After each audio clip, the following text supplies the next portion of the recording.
Why are hate crimes on the rise? Why are hate crimes against the LGBTQ community on the rise? Why are we seeing such horrific attacks towards gay people? We saw a horrific attack in Birmingham a week or two ago against a gay couple where they were attacked with bottles. We saw as well an attack where a man was murdered in Tower Hamlets Park. That was, I think, just last week we saw that.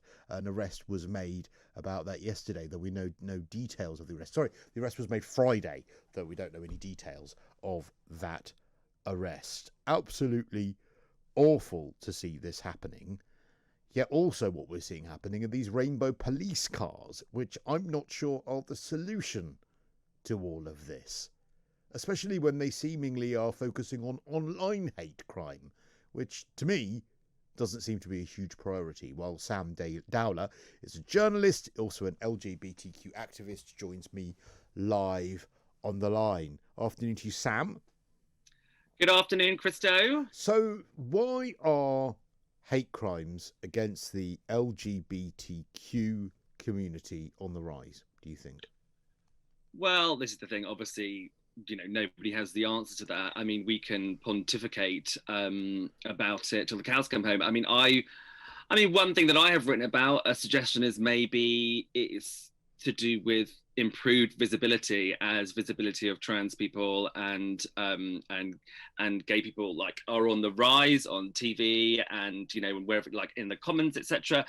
People maybe feel like, oh, the more they see it, the more it's, as in the more visibility, the more they decide they don't like it, sort of thing. It's in like, why do you people get special treatment, etc., etc., etc. So I mean, there is obviously no excuse for hate, and improved visibility and improved inclusivity is a massive deal. But unfortunately, it's possibly the double-edged sword, the double-sided coin, or sword of that. Okay, let's bring in Mick Neville, who's a retired detective chief inspector from New Scotland Yard, also founder of the Forensic Image Unit. Afternoon to you, Mick. Good afternoon. We've just been discussing why, and Sam's been giving some reasons. Perhaps it's increased visibility among certain minorities that are seeing some of these hate crimes rise. And obviously no one's trying to justify this happening. I mean, if you're being physically attacked particularly, then there is absolutely no excuse for any of that. But where I think people perhaps have an issue or a worry is what constitutes an online attack. And many of these rainbow police vehicles, these are, if you don't know what they are, anyone listening, it's because some of these police, Cheshire being one, Northumberland I think is doing another one, Northampton is another one, painting their police cars in rainbow insignia. They're saying that they're doing that to combat online hate. And of course, one person's fair comment could be another person's online hate. And it's there that I think people get worried about where the line is. Of course, and what it is, it's a matter of impartiality. So there are some very nice gay people and there are some very bad gay people, just like there are good and bad straight people. This starts to pigeonhole people. And what I would say is, let's imagine you two men have an argument over, a garden fence, or an argument in a pub, and one happens to be gay and one happens to be straight, and they have a fight. Now, who's to blame? But the police turn up in this rainbow car. What does it say? Does it say that they're going to act without fear or favour, as the constable's oath suggests? Or does it say that they're going to side with the gay person, whether they're right or wrong? The police should be dealing with everybody and treating everybody decently with respect, no matter what they do. Would you say the same, Mick, if there was a police car with an anti-racism message on there, that if a white person and a black person had got in an argument, that would also give a perception that the police would fear the non-white person when it came to dealing with that crime? Yes, the police should be completely impartial. And this sends a message that they're not being completely impartial at all. Okay. And we just need to start, just by way of example as well, one of the ridiculous things about this identity politics, we have this problem that two gay men had a vicious beating in Birmingham, but the BBC don't want to report who's the descriptions of the people who did it. This is where the problem lies. It's too much of It's too much about words and not actions. And this is the modern world we live in. Is there something in that, the fact that when you have these messages on police cars, and it's not just, it makes me very careful to point out, it's not just about a pride message, but any sort of anti-discrimination message that focuses on a particular minority community, if the police then turns up to a crime involving that minority community that might have nothing to do with hate, immediately it gives an impression that that crime is going to be dealt with differently. Well, obviously, this is a very small amount of police cars. So, I mean, the likelihood of the scenario that this gentleman has talked about is obviously very minute. But at the same time, if the police car turned up, it doesn't matter whether it has a rainbow on the side or any other colour. If, for example, the straight person in the argument is using homophobic slurs against the gay person, then of course that is a problem. But if it's just such a general argument and they're just arguing about anything, like for example, if a white person and a black person are arguing and then the white person decides to use racial slurs against them, that changes the whole conversation. It changes the whole argument. But I think the point is no one would disagree if that were the case, Sam. But I think the point that Mick's making is that it would be for the scenarios where that isn't the case. You know, I as a gay person have had many arguments with straight neighbours, actually, if we're going to use that example. And that doesn't necessarily mean that it has become something hateful. I mean, yeah, but the point is here is that are the police going to jump out of the car and say, right, who here's gay? You're in the right. They're not going to do that. They're going to because they are police people. They're going to listen to what the argument is about and decide on a case by case basis. It doesn't change the politics of the police by having one or two cars. With is that a good point from Sam there, Mick? That actually what you're doing there is undermining the impartiality of the police by suggesting that just because they've turned up in a car that's painted with certain colours, that immediately they're going to be influenced in the way in which they deal with that crime. It's not a case of that. And of course we get this nonsense. I never mentioned anybody using any kind of slurs. And this is the problem with these arguments. You can't have a reasoned argument. And it's not a case of whether the police will or will not be impartial, the officers. It's the impression they give. They've turned up in a car with a rainbow flag. There's a straight man making an accusation. There's a gay man making an accusation. The straight man is always going to think, I'm on a losing bat here. And it always gets dragged down into something. And the police they're just as bad as everybody else in the identity politics. And it's really bad for the community. We've got real problems with knife crime, with burglaries, with all these murders, these other things, vicious assaults, which affect everybody, whichever their sexual orientation. But the time we have this virtue signaling going on in the police, and it's constant, and it runs things down, and it's simply not good enough. Sam? Well, I think all this is about is the car, like the very few cars, as I've said, are painted with rainbow colours so that people can feel, so the LGBT community can feel encouraged and can feel like they can report something, or they shouldn't be living in fear. At the end of the day, the straight person walking down the street isn't going to be bottled for being straight. So obviously LGBT people are much more likely to be, attacked. So that is the whole point. I think one or two cars is actually a good thing. Surely, like, what is the difference? I mean, like, so one straight person in one argument thinks that they might not get a fair shake, which isn't true anyway, just because of the colours on a car. Come on. Aren't you picking up on another slight issue here? In as much as that you don't know for sure that someone who is straight in these times might not be attacked for being straight. You don't know whether a white person might be attacked now for being white. And there is an assumption now, isn't there, that when you see something that is about discrimination, you make an assumption that someone's discrimination against their sexual orientation will be against a gay person, whereas in actual fact, nowadays, those sorts of subjects are far more complicated than they used to be. Please remind me, Cristo, of the times where there's groups of gay people going around Soho beating up straight people. I mean, please give me an example of this, because I could give you an example of crimes where there has been racial hate crimes towards white people. There's also the issue where women are being accused of being transphobic and taking all sorts of online hate from the trans community as well. So therefore, these sorts of crimes that are considered to be hateful don't always go in one direction.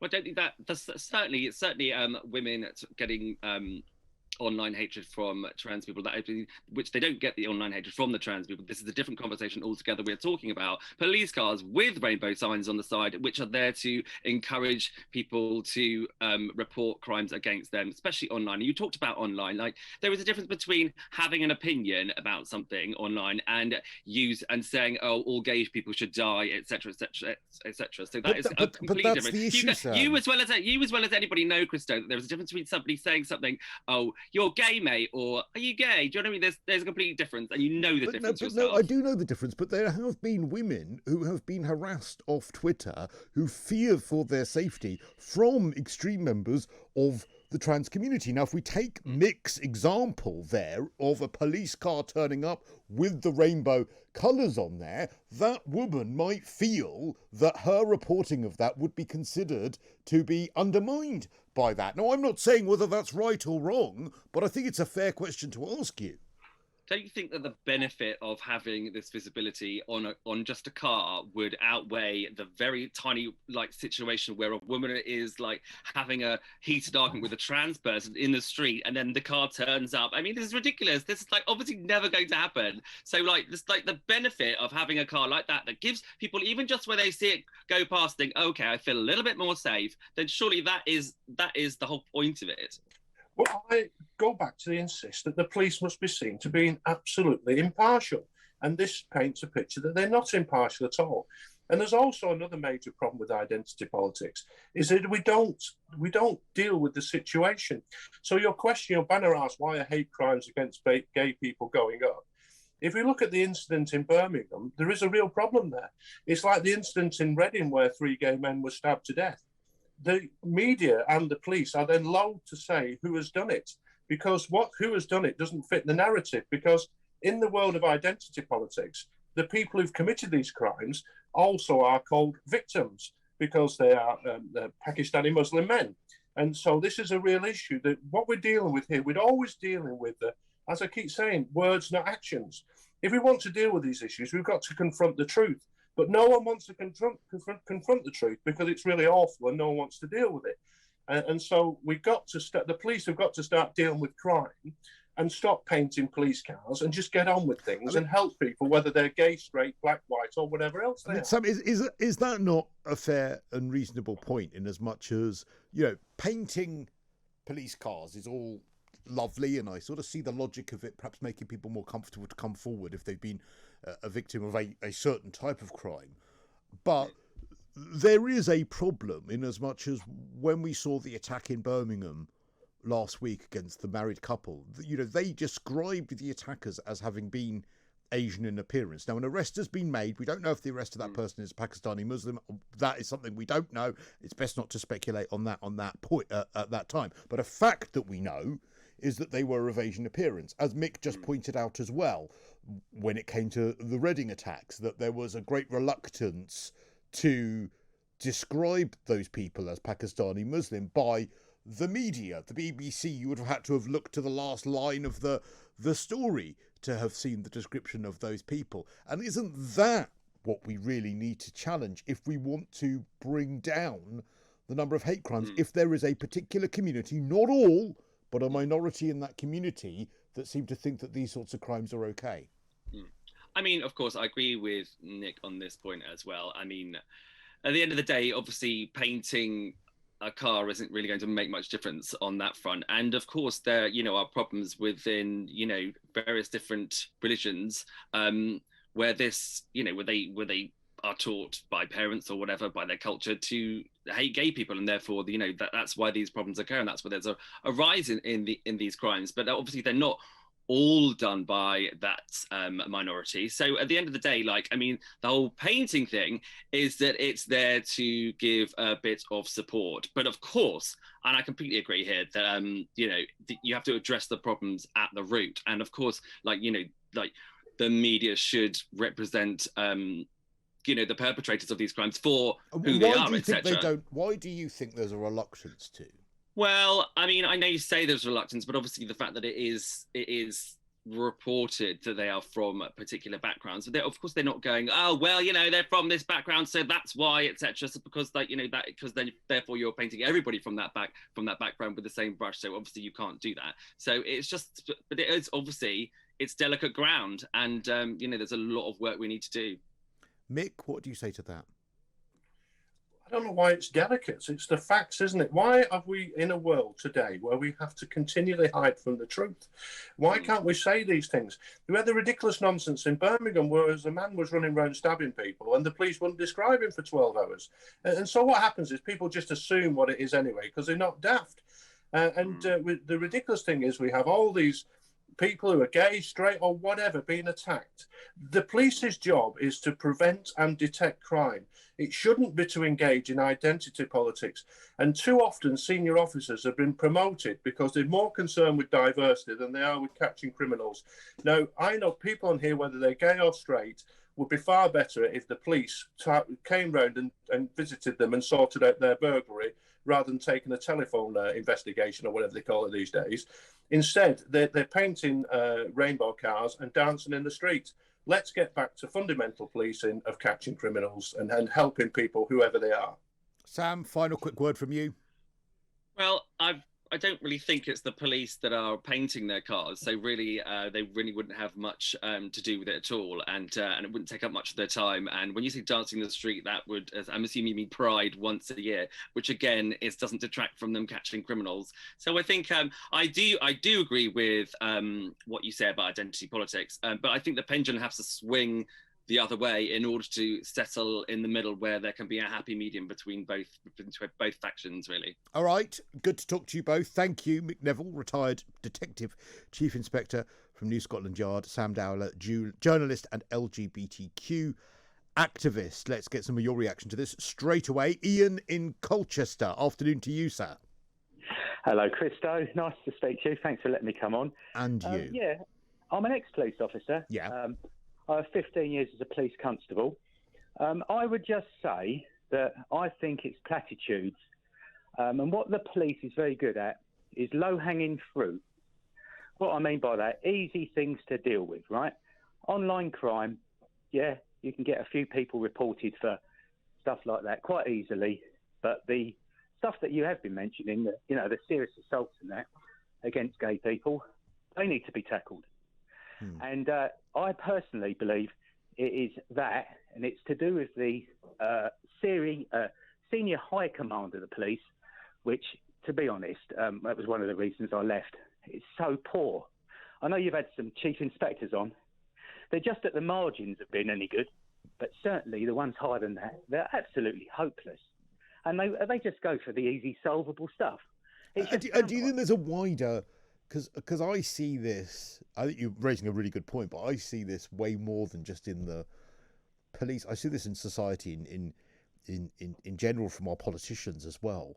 As anyone listens to me, they'll know that I have absolutely zero time for our virtue signalling mayor, Sadiq Khan, Pipsqueak Sadiq, I call him, because it's far easier to build cycle lanes and fine drivers than it is to tackle knife crime.